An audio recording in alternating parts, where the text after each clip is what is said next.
नमस्कार दोस्तों, आशा करता हूँ कि आप लोग मुझे पहचान गए होंगे कि मैं कौन बोल रहा हूँ। मैं कुशनिधि चैनल से कुशाल सिंह आप सभी के सामने आज एक महान विषय के ऊपर एक बात करने जा रहा हूँ। मैंने महान शब्द का प्रयोग इसलिए किया क्योंकि आज के टाइम पे आप लोग एक चीज़ बहुत नोटिस कर रहे हैं कि सरकार चाहे किसी की भी हो, सेंट्रल गवर्नमेंट में हो, स्टेट गवर्नमेंट में हो या किसी भी हो, लेकिन हमें एक चीज़ तो नोटिस करना चाहिए कि पर्यावरण के लिए हम लोग जो इतनी बड़ी-बड़ी मीटिंग्स करते हैं, इतनी बड़ी-बड़ी समिट्स करते हैं, उसका फ़ायदा ही क्या है? अगर हम लोग उस मीटिंग के उपलक्ष्य और उसकी जो मेन चीज़ है, उसके ऊपर हम लोग काम ना करें। जैसे कि हम लोग देखते हैं कि हम लोग मीटिंग्स कराते हैं, सेंट्रल गवर्नमेंट कितनी सारी मीटिंग्स करती है अलग-अलग कंट्रीज़ में और अलग-अलग कंट्रीज़ भी ऐसी कई सारी मीटिंग्स करती हैं, जिसमें देखा जाता है कि हम लोग पेड़ लगाएँगे, पेड़ लगाने के बाद हम लोग ये करेंगे, वो करेंगे। लेकिन आप लोग को खुद सोचना चाहिए कि ये सब मीटिंग करने से क्या फ़ायदा? जो ग्राउंड रियलिटी है, जो सरकार को समझनी चाहिए कि जो अर्थव्यवस्था तो बढ़ रही है, उसकी कोई दिक्कत नहीं है। हम विश्व की चौथी इकॉनमी बन गए हैं, ये सबसे अच्छी बात है, लेकिन पर कैपिटा इनकम की भी तो बात होनी चाहिए।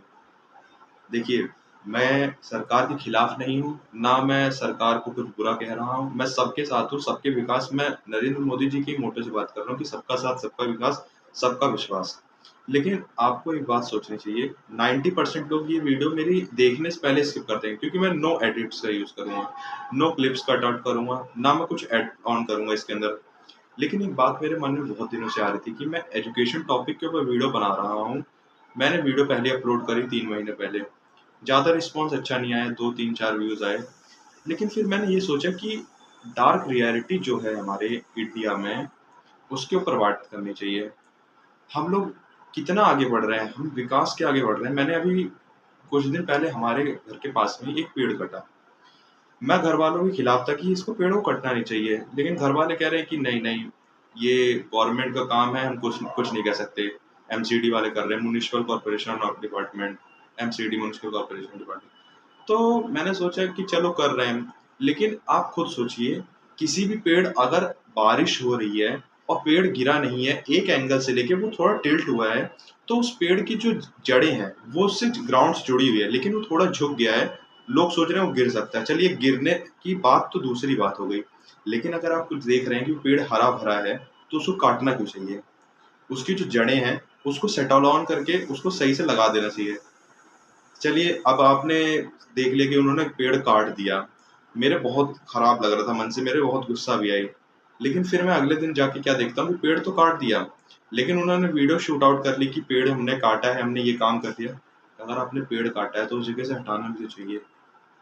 आप किस तरीके से एक ज़िम्मेदार नागरिक बन रहे हैं? आप देश में सरकारी नौकरी पे काम करते हैं, आपको इस विषय पे तो सोचना चाहिए। और आपसे यही मैं कहना चाहता हूँ कि भाई साहब, आप लोग हमारे देश के नागरिक हैं, हम भी आपके देश के नागरिक हैं, सब संयुक्त रहते हैं, तो उस पेड़ के बारे में भी सोचिए, जो बोलता कुछ नहीं है, लेकिन उसके अंदर भी तो जान होती है। मेरा यही मानना है कि भाई साहब, अगर हम सबका सम्मान करते हैं, अगर हम नारी की सम्मान करते हैं, हम लोगों का सम्मान करते हैं, इक्वालिटी करते हैं, तो ये मत भूलिए कि पर्यावरण में रहने वाले अन्य जीव भी हमारे एक सगे-संबंधी और हमारे परिवार का ही अंग है। वासुदेव कुटुंबकम का जो हमारा मंत्र है, वो तभी सिद्ध होगा, जब हम सबको लेके साथ चलेंगे। यही मैं आप लोगों से कहना चाहता था। आशा करता हूँ आप लोग को अच्छा लगेगा। मैं लास्ट में इस वीडियो की क्लिप भी ऐड कर दूँगा, जो वीडियो मैं बताऊँगा कि वो पेड़ कौन-सा था और ये पेड़ क्या किया इन्होंने। मैं लास्ट में उस वीडियो को थोड़ा-सा कटआउट भी लगा दूँगा, या हो सकेगा मैं स्टार्टिंग में दिखा दूँगा। लेकिन मेरा यही आप लोग से कहना था कि अगर आपको मेरे साथ जुड़ना है, कुछ नए टॉपिक के बारे में जानना है, कुछ डार्क रियलिटी और कुछ असम्पशन्स जो हम लोग कर सकते हैं, एक ज़िम्मेदार नागरिक के होने के साथ-साथ। प्रधानमंत्री जी का लक्ष्य है कि 2047 तक विश्व की सबसे बड़ी इकॉनमी में हमें तीसरे स्थान पर आना है और विश्व में सबसे आगे जाना है। तो मैं यही चाहता हूँ कि अपने युवा भाई-बहनों से कि मेरा साथ दें। क्योंकि मैं भी एक तरीके से उस स्थान से आया हूँ जहाँ से एवरेज स्टूडेंट्स होते थे। मैं उस जगह से यहाँ तक आया कि मैंने क्या-क्या अचीव किया, मैं लोगों के साथ शेयर करना चाहता था। लेकिन व्यूज़ के कारण और लोगों के कम रिएक्शन के कारण मैं नहीं कर पाया। लेकिन मैं चाहता हूँ कि आप लोग मुझे सपोर्ट करें और ऐसी विषयों के ऊपर मैं और डट के बोल सकूँ। आप लोगों का बस मुझे प्यार चाहिए और सहयोग चाहिए। और आप लोग कमेंट में बता के जाइएगा कि किस तरीके की वीडियो आपको नेक्स्ट चाहिए। आशा करता हूँ आपको हमारी वीडियो अच्छी लगी होगी। धन्यवाद। हो सके तो कुशाल दीदी चैनल को सब्सक्राइब करें। नमस्कार।